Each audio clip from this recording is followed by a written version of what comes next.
อ๋อทุกพี่น้องฝนลงระดูกับแม่นอยู่ดอกหักน้ำแห้งขนาดโอ้ยเขาแมบน้ำปอดทุกพี่น้องเต็มมาเลยหน้าบอยฮักก็ปลาดุกเก็บปลาดุกลายเลยยังมาเวิร์ดเนาะปลาดุกเนาะยังลายเลยเบิ้งงูกับพ่องูแบบนี้เอาเดี๋ยวเอาตัวใดก่อน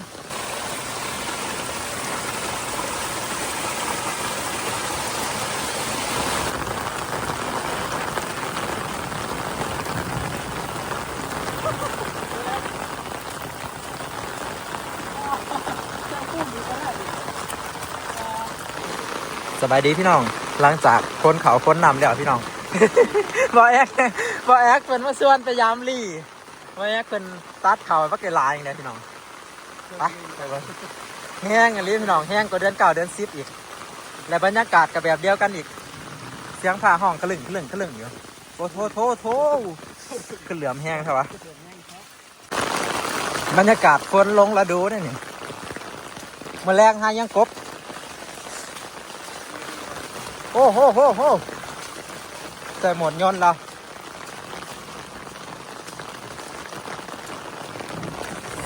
ปาดพี่น้องเลยแห้งไงลิ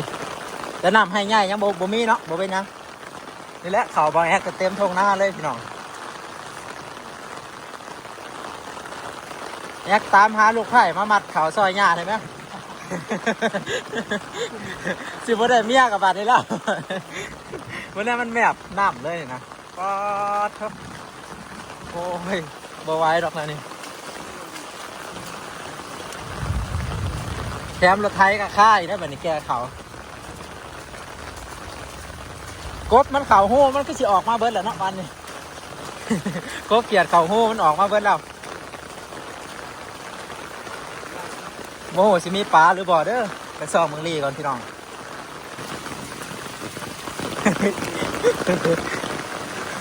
ฝนตกยามเดือนอันนี้ต้องจากหัวไปจากยัง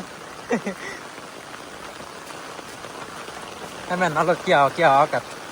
ท่านเยอะปลา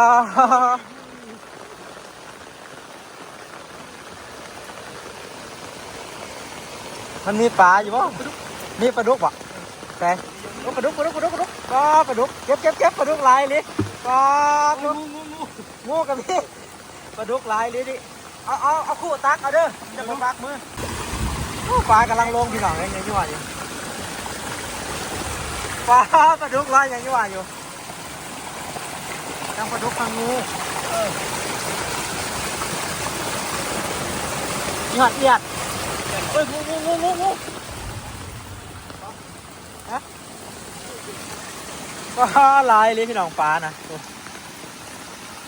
ยังมาเวิร์ดเนาะปลาดุกเนาะยังลายเลยเบิ้งงูกับพ่องูแบบนี้เอาเดี๋ยวตัวใดก่อนปลาคอกับนี่ก็ยังลายอยู่พี่น้องปลา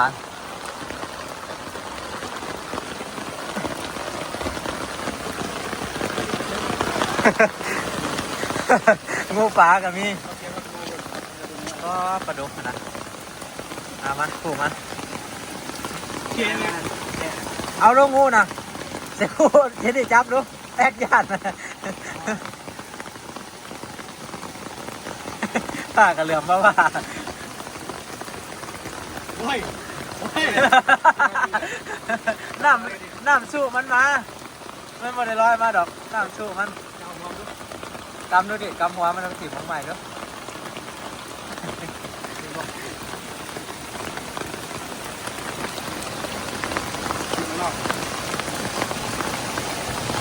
บขามันกระยาเด้อกับถีบของนอก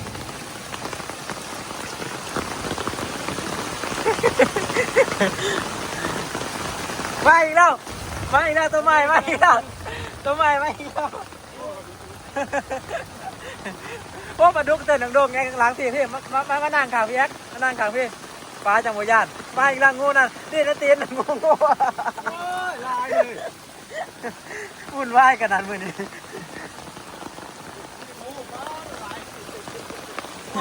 งูมาเลื่อนเบิ้งไงดีได้ยันมีงูเห่ามานะปลาดุกลายเนาะบดาเนี่ยมาตักปลาดุกเว้ยป ป้าปลาดุกลายเลยพี่น้องเลยมันปักมือไหนยันเนี่ยบอจับกระยานนะเอาจับกระจับเอาบอกกล้าจับนั่นด้วยเอา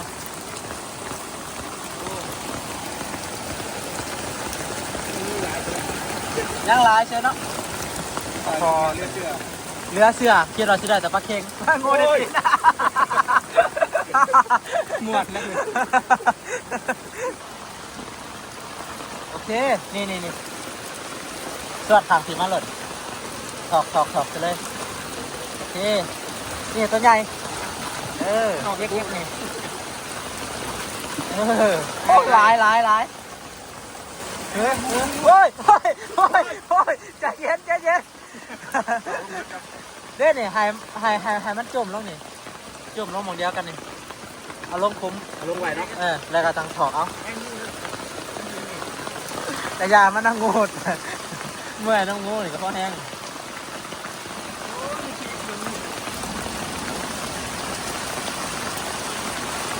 ปลาดุกโคตรโฟปลาดุกนี่ปลาตัวอยู่ที่ตรงนี้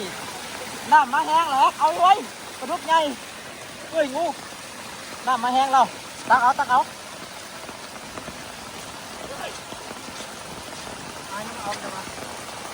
มีแนวตักเยอะเดี๋ยวอันแยงตักเอาแม่บ่ไปแล้วเอาตักเอาเถอะโตแล้วน้ำมันจะเอาไปเบิดเลยนี่งูคือลายแค่นี้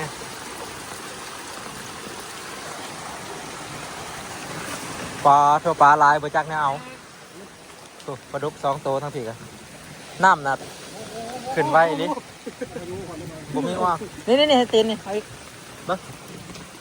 กระยามันงูก็เอาใส่หันแหละมันนี่แอคนี่ข้างหลังไว้โอเคเอาพี่มาเอาหม่องเอาลงไว้นี่มันจืดน้ำท่วมแล้วเนี่ยมาใหม่ อีกแล้ว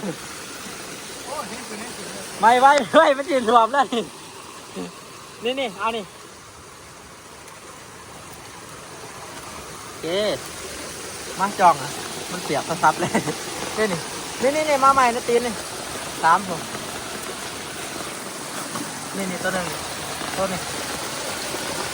แน่คืออะไรแบบไปก่อนมาเอาขู่มาใส่ถูกตัวใหม่กลับมา เนี่ยเอาไปใช้อะไรบ้างย่ออะไรงูไหมกระยามันเบอร์ยามันหรอกมันงูผิดมันพวกเขา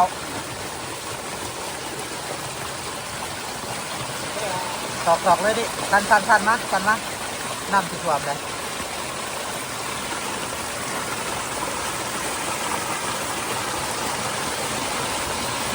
โอ้ยปักมือกันถอกลงโอเคนี่2 ตัวโอ้เอามันนักมันน่ะเนาะโคนเอานี่กัน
หน้าที่แม่งเช่น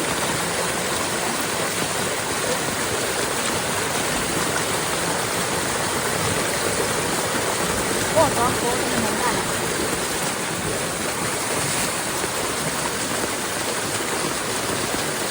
ตาม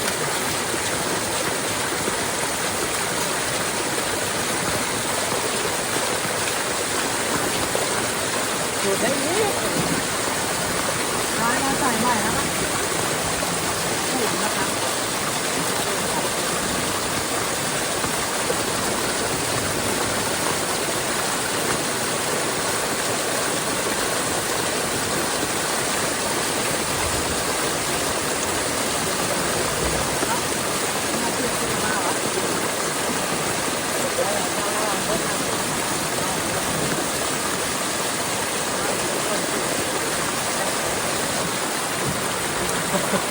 คุณแม่หัวกระดูกมันถางกับมูมันต่อสุด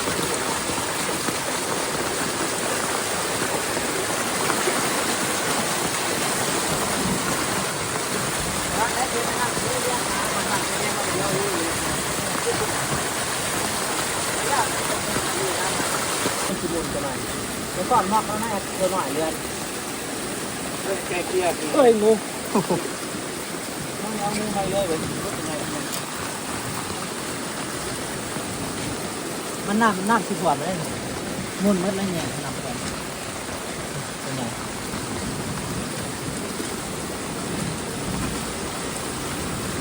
ลายเฉยว่าอยากกินเสื้อเนาะหวยนี่ก็ไม่ปลาลูกลายเฉยเม้นอันนี้เม้นเติมงูเน่าจักปลาจักงูอะไรเป็นยังไงตัวไอ้งูไปแล้วน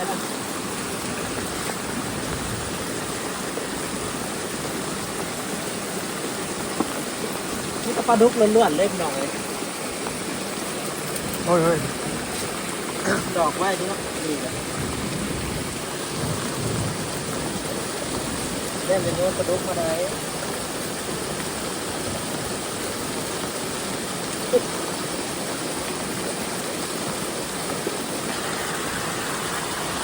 แต่ได้ต้องติดเทียบกระดูกได้หน่อย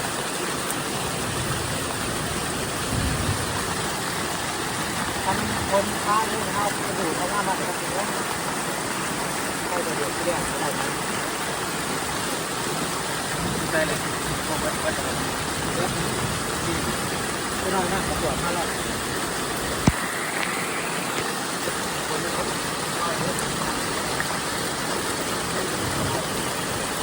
เป็นฟ้าแล้วน้ำมันมาเรื่อยๆสิฟ้าหน่อยวันนี้มีแต่ปลาดุกปลาเค็งปลาซิวคอยนี้ปลาดุกคนเดียวเลย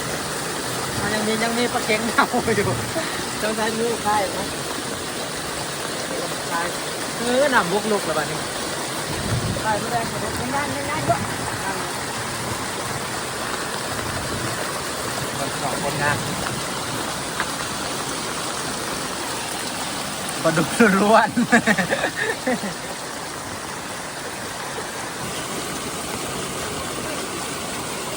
เนาะ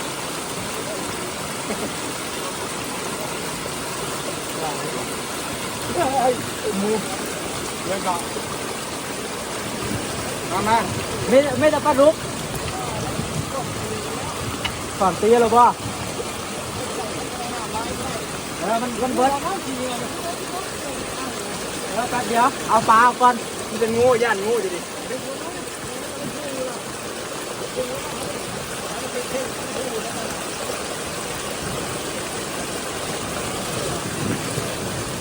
ก่อนตีเลยเราใช้มาก่อนไหมเนี่ย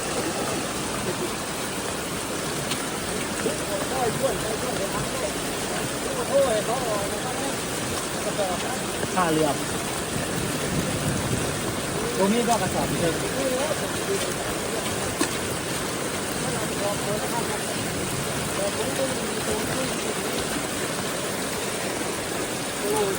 อันนึงจะกระดูกก้อนหนักกว่าละ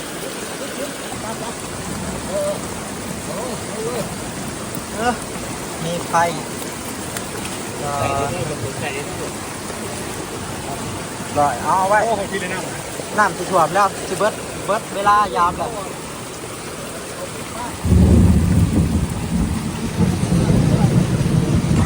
น้ำมันนะ เมื่อว่าได้แล้วรถน่ะน้ำท่วมแล้ว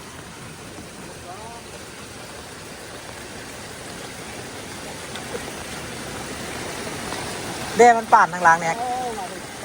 มันป่านทางหล่างอ๋อทุกพี่น้องคนลงระดูกับแม่นอยู่รอกหักน้ำนะแห้งขนาดโอ้ยเขาแมบน้ำเบิ้งคักๆเด้อยันมัดเข่าลอยมา มัดเข่าลอยมามัดเข่าลอยมาถึงลี่ละเว้นแล้วจักสิว่าเด้อผูกมัดเข่าป้าคือมัดใหญ่แท้ ที่โบแค่ ป้าโมเมนต์มัดละหาโลป่ะนะสิบโลแล้วเนาะป้าแอ้คือมัดเข่าใหญ่แท้ป้า เหลือไว้ แบบมันเปียกแล้วนี่แห้งนักไปแบ่งปลากันก่อนพี่น้องไปแบ่งอยู่เทียงและไปปั่นปลากันก่อนเอาปลาไปปั่นอยู่เทียงไปสิขึ้นว่าสิมีปลามาซ่องเมืองลินลินชื่อมาผัดได้ปลาดุกปลาไก่ลายเนี่ยเมื่อได้อยู่บ่เลยเมื่อได้อยู่บ่เลยอ่ะแบ่งปลากัน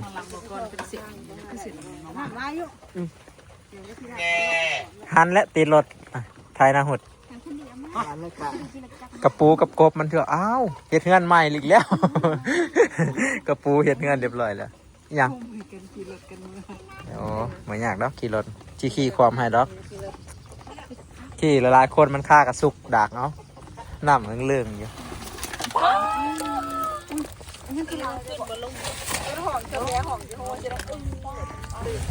จับงูกับจับงูปลาจักเจ้าอันไหนก่อน